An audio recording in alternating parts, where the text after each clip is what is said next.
In Norwich, a specialist team of detectives are battling to bring down county line drugs gangs, which are flooding the city with dangerous, illegal drugs. Do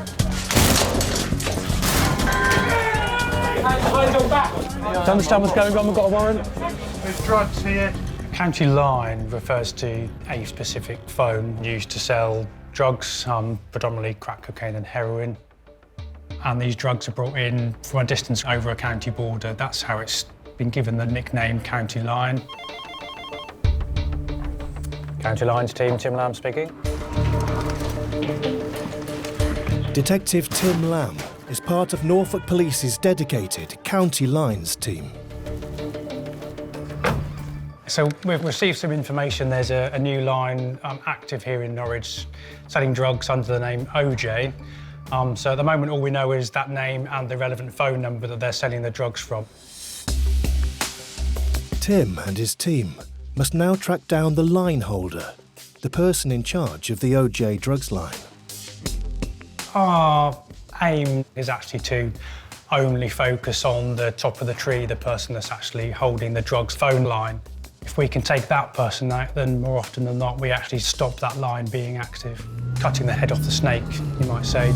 To identify the OJ line holder, Tim and the team start by stopping and searching street dealers. If you turn up. To find out who they're working for. You know to police? No. Is this your phone, is it? Yeah. Their phones reveal crucial evidence. No, just stay here. Benji! Why are you f***ing starting me, mate? You starting me, but stay on the floor. That's right, I'm gonna get a pair of cuffs for him. You stay there, lad. I'm not having any more of that. No. I believe a drug deal has happened down here, so you're gonna be searched under Section 23 of the Misuse of Drugs Act, okay? No problem. Oh, for sake, I didn't know I had that in my pocket. I didn't know I had that on me. That's supposed to be at home. The police find the street dealers have received phone calls from the drugs line. What are you missing me for? And suspicious texts signed OJ. Mate, I'm just having a quick look at your phone, all right? We can keep you handcuffed so you don't have a chance to get rid of anything you may have on you. Each time a street dealer's phone is intercepted like this, There you go. their boss, the OJ line holder, tries to cover his tracks by changing the phone number with a new SIM card. So the police check out where one of the SIM cards was bought, a convenience store. The store's CCTV reveals the moment of purchase. This is the 2nd of December. Coming to the till, making this purchase, you can see the SIM card package is on there with some drinks. He gets his cash out to pay for it. The SIM card goes through there, gets scanned, and that's the purchase made. This man, in his distinctive black jacket with its fur-trimmed hood, is buying a SIM card the police have linked to the OJ line. Could he be the line holder? The police now have the face of their suspect number one. But what is his name? When we get the CCTV image, we will circulate them out to police officers in the area to see if they know who he is. And fortunately, we were able to identify him from a police officer who immediately knew who he was and sent us an email and then a statement. This is the male here. Going back to 2018, actually, he's somebody that's known to us, and that's how we know who he is. He is Lucas Margelis Avdili. Their suspect number one now has a name as well as a face. But buying the odd SIM card isn't enough evidence to charge him. The team must find more to prove that this man is running the OJ drugs line.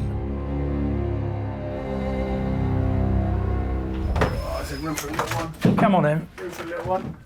So, OJ line. We know it's been ongoing now for a few weeks, the investigation, but there is more evidence we need to gain.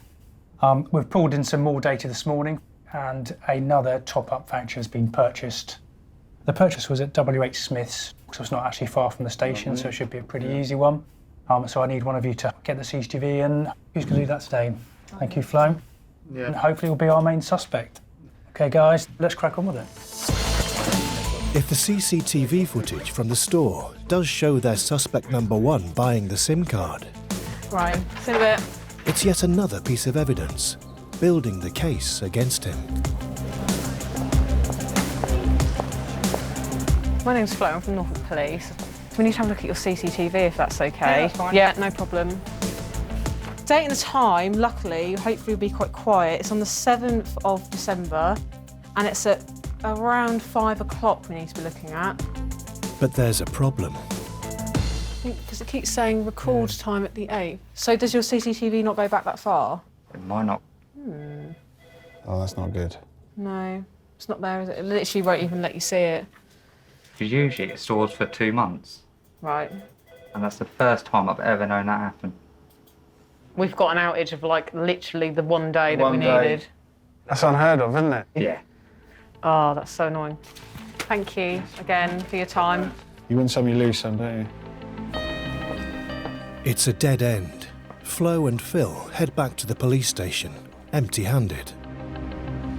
On the exact day, they had some sort of software engineer and move all the cameras around. Subsequently, there is nothing recorded prior to that day beyond the 7th. And the guy was like, we hold on to 2 months worth of CCTV, so I've got no idea why that's happened.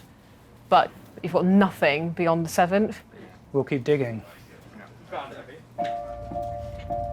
The police now turn their attention to the movements of the drugs phone, which isn't registered to anyone. We can use the call data itself to actually identify who's involved, the addresses and the locations where it goes to and from. As the drugs phone moves, it connects to different mobile phone masts, one by one, allowing the police to track it and follow whoever is carrying it. This is our analytical tool that we use. What it does is show locations of where the phone is connecting to masts, and we've identified from this several journeys to London and back, and we can say that that took place on the trains. Most likely this was in order for a top-up of their drugs. In other words, that this person will go down to London with cash and they will buy another bulk amount of crack cocaine, heroin to bring back to Norwich to sell. Detective Kenji Takeuchi heads off to Norwich train station, where he collects CCTV footage. Has their suspect been caught on camera? All good? Got it. The team now have to sift through the footage to see if they can place their suspect in the station at the same time as the OJ drugs line. Kenji, Yeah. so you got a minute? Yeah. So I just want to show you what we've got here. Oh, yeah. So this is on the 4th of December, and this is just prior to the 10 o'clock train moving for London. That's our guy here in his trimmed coat. This man is wearing the same coat as the one worn by their suspect number 1, Lukas Margelis Avdili, when he was recorded buying a top-up for the drugs phone. But his face is obscured. Clothing is a key feature in identifying someone, and when they wear something really distinctive, it stands out, it really helps us. And the detectives have also found footage of the same man much later on the same day, This is at 25 past 11 at night. coming back to Norwich from London. We get a nice facial shot of him here, coming back with his coat. Further scrutiny of the CCTV shows the same man made the same journey exactly 1 week earlier. We have got another one, which is earlier, on the 27th of November, so 2 consecutive Saturdays. Presumably this will be to get on the 1 o'clock train. Interestingly, this is when he comes back, and this is when he acquires that fur trim coat. It's from that trip to London. He didn't have it before.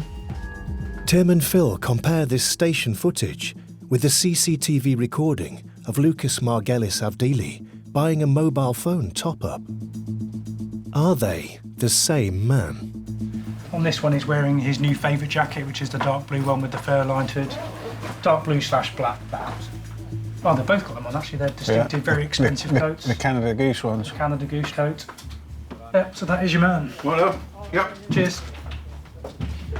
They're convinced it is Lucas Margelis Avdili in both recordings. So now the fact that he's bought the top-ups and he's the person that's travelling with the phones line to London and back, I think we're satisfied he is the person that's the current line holder for the OJ line. All these little snippets together on their own may not mean much, but there's now 4 different occasions, 2 where he's bought top-ups. I've got 2 occasions of travel where we can say the phone line travels at the same time as we've seen him being at that locations. And if you just add them up all together, it can't be just a coincidence.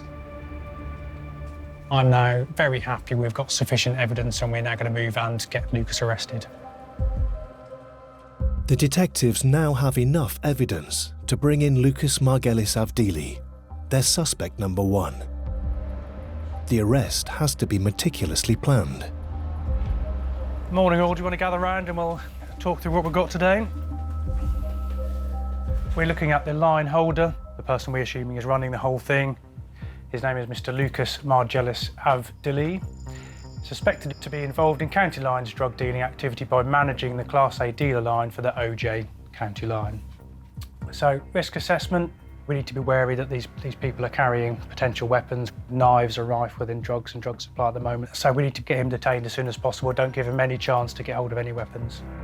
They also have to gain access quickly to prevent evidence being destroyed. It only takes a matter of seconds for anyone inside to see that we're coming and grab the drugs, flush them down the toilet, and that's our evidence gone. Also, we know he's travelled to London several times. But surveillance of the address has revealed it's almost impossible to get close to the front door without being spotted first. This being a very difficult door for us to get rapid entry to, we're going to go for our other tactic this morning. So the plan is we'll gain entry using Kenji as a parcel deliverer. As soon as that door is open, we'll all do a charge to the door, use that element of surprise, stop any evidence being destroyed. Any questions? No, let's do what we do. Thank you.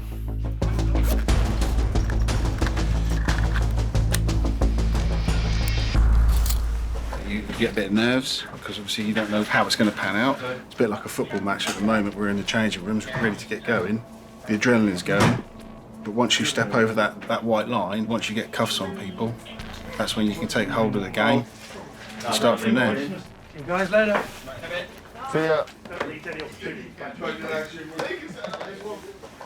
Because you never know when you're going to get your next meal. Could be hours. Eat when you can, sleep when you can, and go to the toilet when you can. Okay. Thank you. Kenji has a critical role in the operation. He'll pose as a delivery driver.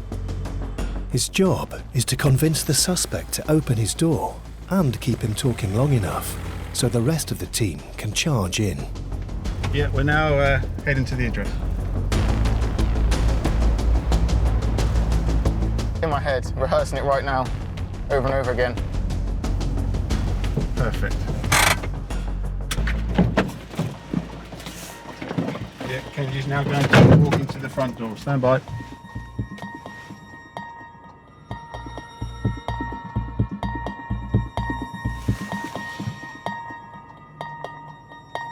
Yeah, doorbell's rung. Door knock, stand by. Go, go, go. Yeah, it's our subject as well. Go.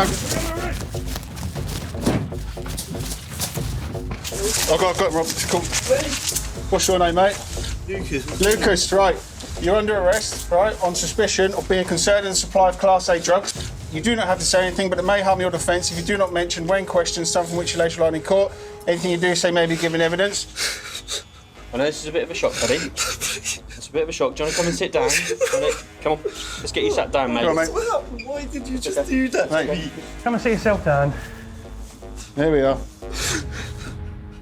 Everyone will have what they imagine to be a drug dealer pictured in their head. Probably someone big, nasty and violent and a career criminal.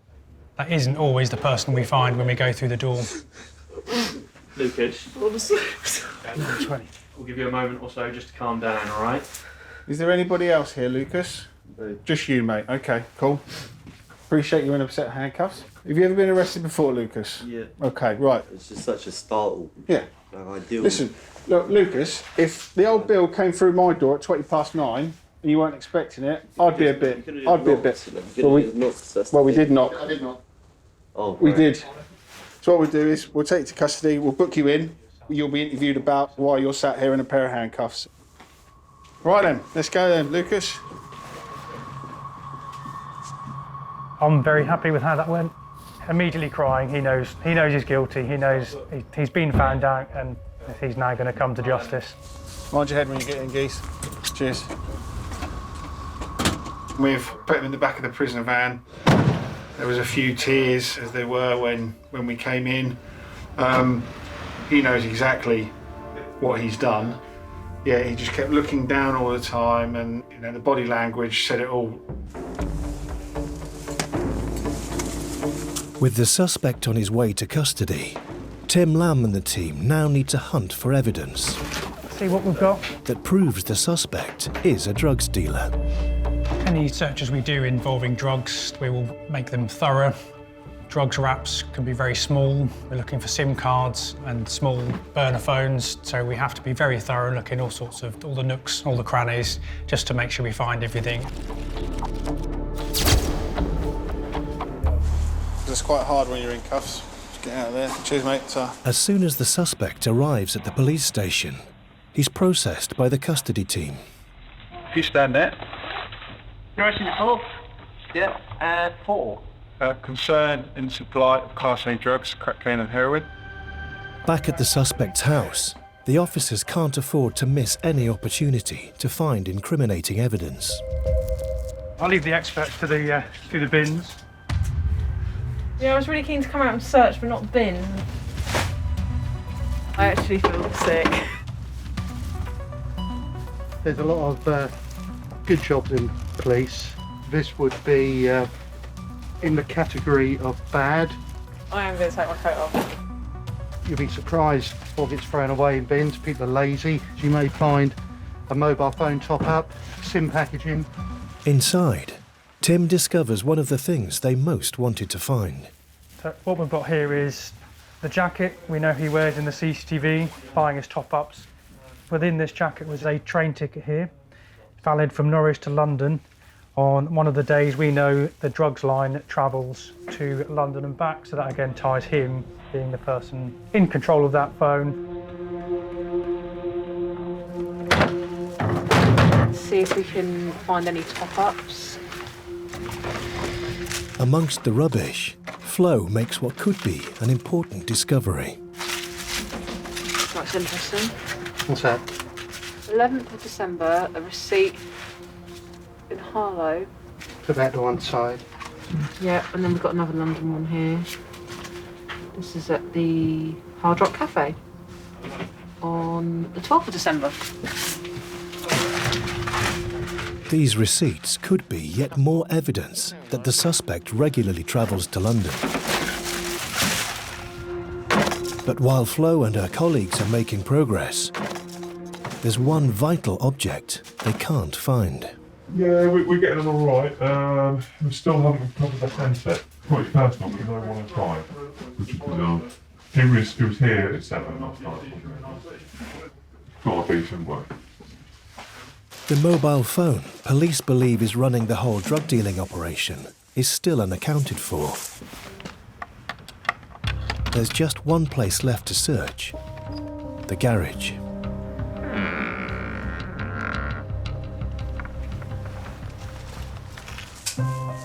Okay, looks like we have phone and some other bits. This is obviously where he spends his evenings doing his drug dealing business. This is a Nokia 105, so the chances are very good that this is the one. It's a very cheap, basic handset. Exactly what drug dealers often use. Right, let's see what we've got, shall we?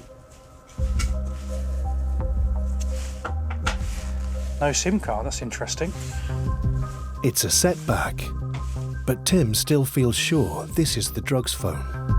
Ben, it looks like his drug dealing place is in the garage. We've got a phone and other bits on a sofa in here. They check it against their records. That's the OJ line phone. There we go then. Excellent, good find. That's our key evidence. Well done. In the garage, Tim and the team find more incriminating evidence. Empty bag. Is this the one we think he went to London with? Yeah. I guess we better have that then if we captured it on the CCTV. But not enough Class A drugs to prove they're being sold from here. That's definitely weed, isn't it? Is it cannabis? Looks like it. Yep. And without the SIM card, it's going to be harder to prove that the suspect is in charge of the drugs line. Hello. Good news is Rob has just found a SIM card as well, which was tucked down the middle of the sofa, so hopefully that will be the SIM card used for the OJ drugs line as well. I've written the SIM card number on the bag. Yep. All right. Perfect, thank you. I come bearing more good news. We have a SIM card. It's hidden down between the cushions of the sofa where the phone was. Stand by. 10. Yep. 195. Yep. 76. Okay. That is a previous OJ line SIM. Excellent. Superb. The evidence just keeps piling in right So now. good. And even without many illegal We drugs, have light. there's plenty of other evidence of dealing from the garage. This is wrappings, what they tend to use to actually wrap the crack cocaine and heroin is cut up bits of carrier bags. Generally different colours for the different types of drugs so they can identify which is which he will then hand to the runners to do the hand-to-hand exchanges. The search has yielded substantial new evidence of significant drug dealing by someone at this address.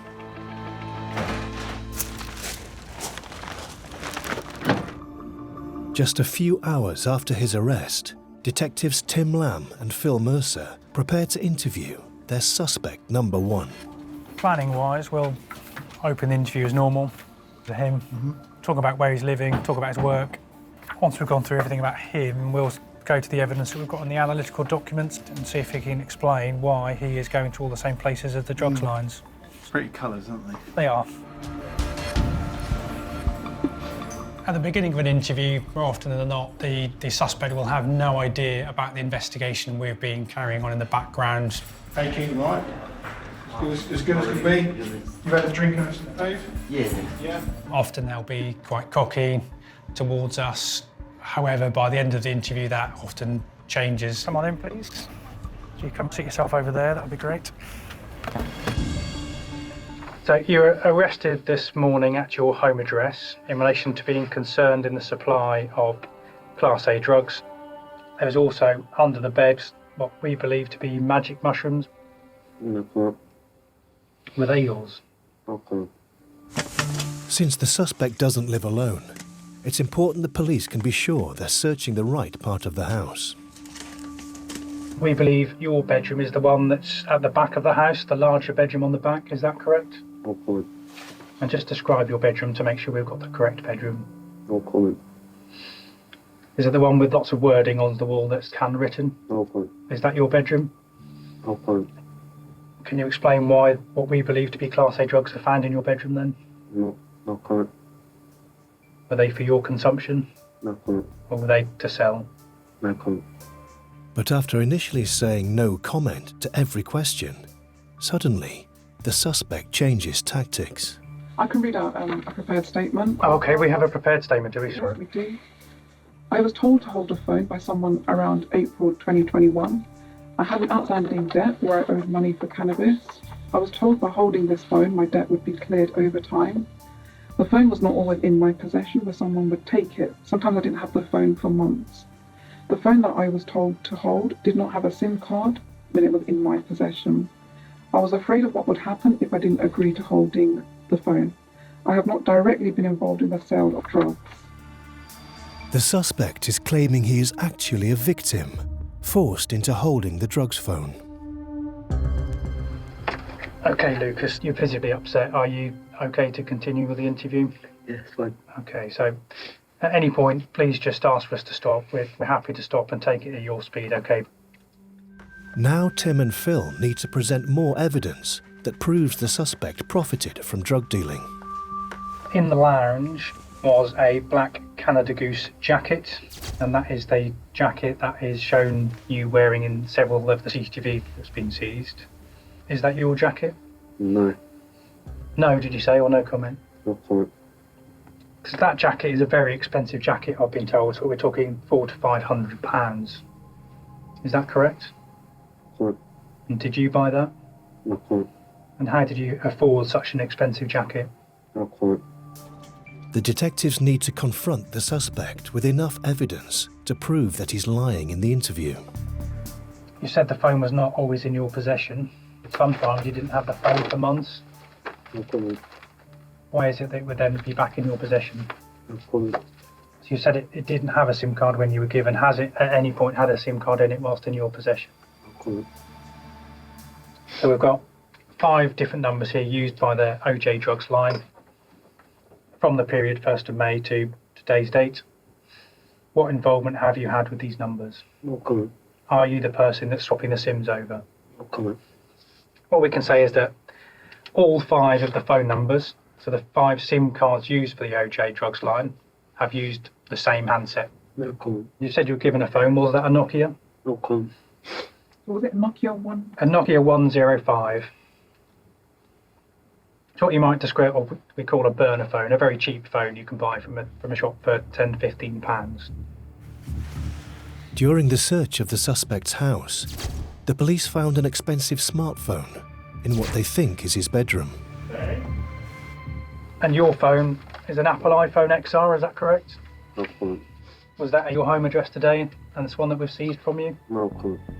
It was massively critical that we identified his personal phone number because we can use that in many ways to evidence his role running the OJ Drugs line. So wherever the drugs line, there also tends to be his personal phone. There's a lot of travel where the drugs line phones and your personal phones travels to London at various different times. No comment. Did you make these journeys? No comment. Your personal phone, the one that's subscribed to you, has made those journeys. So if it wasn't you, who was it? No comment. Being able to marry the personal call data locations and times with the drugs line call data and times over a longer period of time, and if they are always in the same location, then that is massively key evidence for us. And there's also the evidence Flo found in the rubbish as she was searching the suspect's home. Items 7 and 8 are receipts for places in London on the 11th of December and the 12th of December, and they were seized from the bin outside. Are they in relation to your travel to London? No comment. And are they places that you've been for Moorhen and the Hard Rock Cafe? No comment. They're not yours, do you know who they belong to? They're my mother's. They're your mother's, are they? The suspect has broken his silence, but only to deny the receipts are his. Without corroboration, it will be hard to challenge his claim. It's a dead end. Fortunately, the police have yet more evidence about the drugs phone. Any explanation why all of the drugs lines and your personal phone are nearly always in the area of your home address? No comment. Is that because you are the person that's holding and running the OJ Drugs lines? No comment. You can get away with one day saying you're in the same location as the drugs line with your personal phone, but if time after time after time, both phones are always in the same location, day and night, then the only possibility and explanation is that that person is the person that's holding the drugs line. The suspect's personal phone could contain other important evidence. And what is the PIN lock code for that phone? No comment. Is it your date of birth? Let's be honest. No. I got this form here, which is essentially a warning to you about you not providing your PIN code for your phone. A Section 49 offence of failing to disclose this access key or PIN is in addition to any other offences you may be charged with and carries an independent custodial sentence of up to 5 years. So by you not providing this PIN to me here, there is a possibility that you could receive a sentence of 5 years. But even though the suspect won't hand over the PIN to his phone, the police have other incriminating evidence. What we can say is that from the phone data, your phone and the drugs line departed Norwich at around 1 o'clock. We've got CCTV that shows you departing around that time in Norwich train station and returning into Norwich train station just before 11:30 in the evening, which times in nicely for the journey times from the trains. And on top of that, from The wallet in this coat that we've seized today was the train ticket for those journeys, seized from your home address today, so I think we can safely say that you are the person that's made that journey. The pressure is building on the suspect, but he is still claiming he's a victim, forced into holding the drugs phone. Is this the truth, or the tactic of a seasoned criminal? If you were threatened, you know, of violence or any threats to your family, if you didn't go to make these journeys, now's the time to tell us, mate. All right? Because my colleagues bombarded you with a load of questions about you being a suspect in all this. All right? But if we park that and we look at you on the other side of this, are you a victim in all this? Are you a victim in all this? Can I have a moment with my solicitor again, please? Yeah, of course you can. Cool. All right, mate. After consulting with his solicitor, the suspect returns to the interview room. Will he finally reveal the truth? So we go. So and within that jacket was a wallet with various cards in your name. Is that your Oyster card? No. Is that for your travel to London? But he's sticking to no comment. So is that your ticket? No. Did you purchase it? No. Is that the reason why it was in your wallet? No. So the police must present even more evidence to prove their suspect number one, Lucas Margelis Avdili, is not a victim, but running the OJ drugs line. And looking through the phone data here, Tim has uncovered some very suspicious activity on one of the days when he can see the suspect travelling from Norwich to London by train.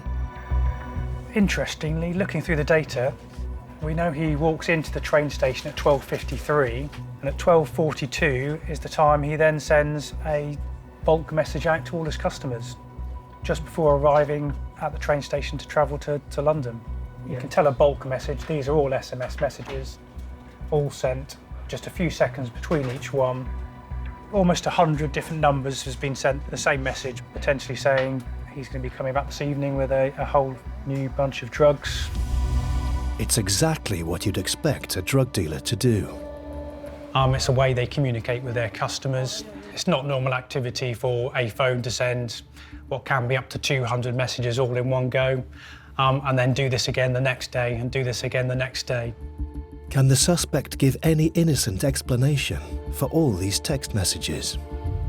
The OJ phone number ending 173, there was a total of 3,405 individual messages sent out, which were part of bulk messages sent out.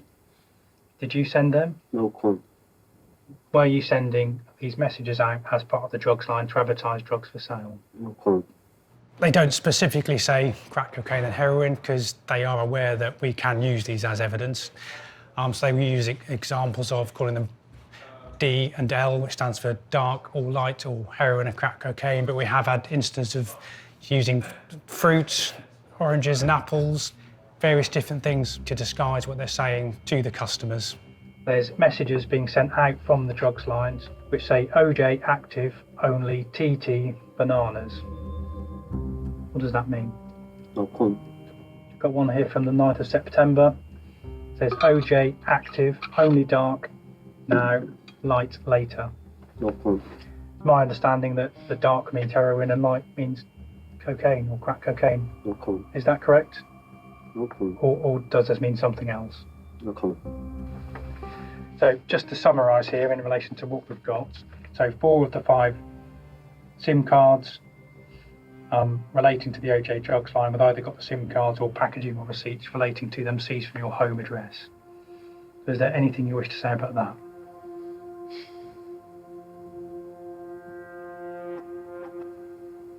No comment.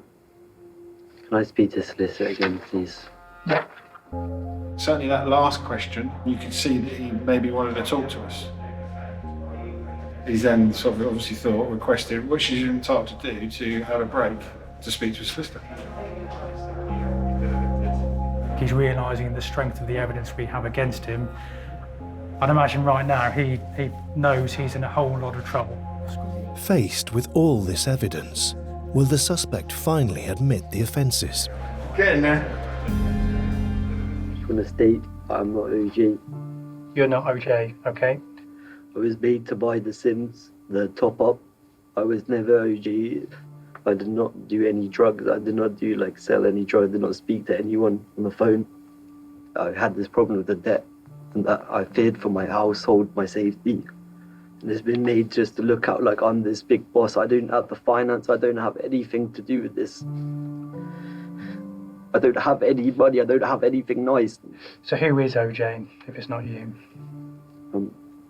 I used to meet him.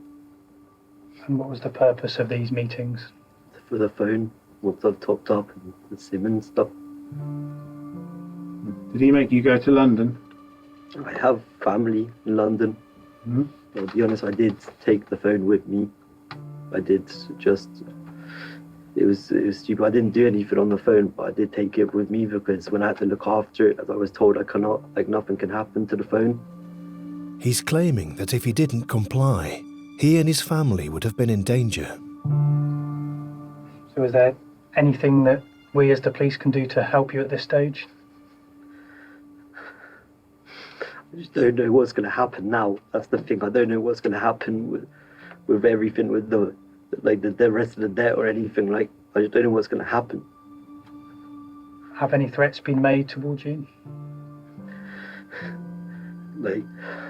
I just know from the type of people they are, what they that something's going to happen. But I don't know what to do. I literally don't know what to do right now. Okay. I literally can't,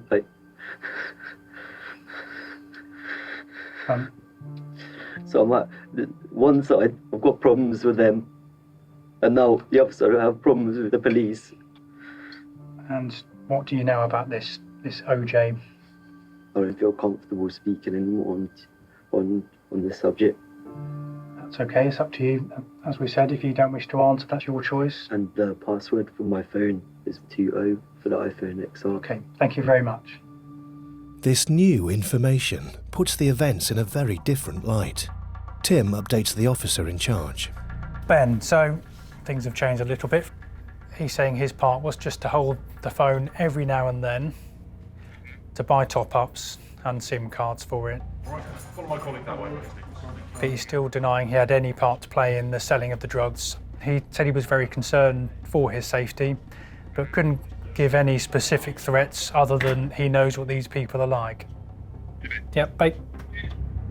Will the data on the suspect's personal phone corroborate his version of events? The evidence suggests otherwise. So I had a look at some of his images. So there are a few large sums of cash. This one is interesting because it is more like a selfie. That might be bedroom 3. Oh, okay. That bedding, potentially. There's probably more that we can do in terms of verifying whether this is an image that he's actually created himself. I'm sure the paint on the wall's the same as well. That's probably the most descriptive thing, isn't it? That pattern that's either on like a sofa or a throw or something. Yeah. There's a couple of things that I've had a look at and I've saved. So we have got some lyrics. I was up early hours, phone line blinging for the powers, youngest on the strip, your ex no I'm lit babes, 5 bags in a week, that's light work, grab a cue, grab a pot, now I got some rock. Putting all the evidence together, Tim believes the team has proved that the suspect is lying. We believe that you have been in possession of all 5 of these OJ drugs lines at your home address. We believe that you are the person that's sending out the bulk messages and they're taking the phone calls because they are using the cell phone nearest to your home address. We've got evidence of you travelling across the country with the drugs lines from the CCTV at the train station, the train tickets. We've got you buying multiple top-ups and SIM cards for the drugs lines when they're swapped over. So I believe, and the evidence shows, that you have a large part to play in the OJ drugs lines. Is that correct? No point. Ben, he's realising the strength of the evidence we have against him doesn't really tally in with his version of events. He tried to give us a sob story, excuses. Didn't really believe it, to be honest, because the evidence we had was so strong that he was the line holder and active. And our team have pulled together a really solid investigation just to show that he is the line holder, which is counter to what he tried to tell us in this interview. The Crown Prosecution Service agrees, and the suspect is charged with the supply of Class A drugs. The fact we're having success after success and the cases are so strong, it's something really proud to be part of. In the face of such a wealth of evidence, the suspect pleads guilty. I can't think of any other team or any other form of investigation within the police where every single case you have gets a guilty plea and no trials.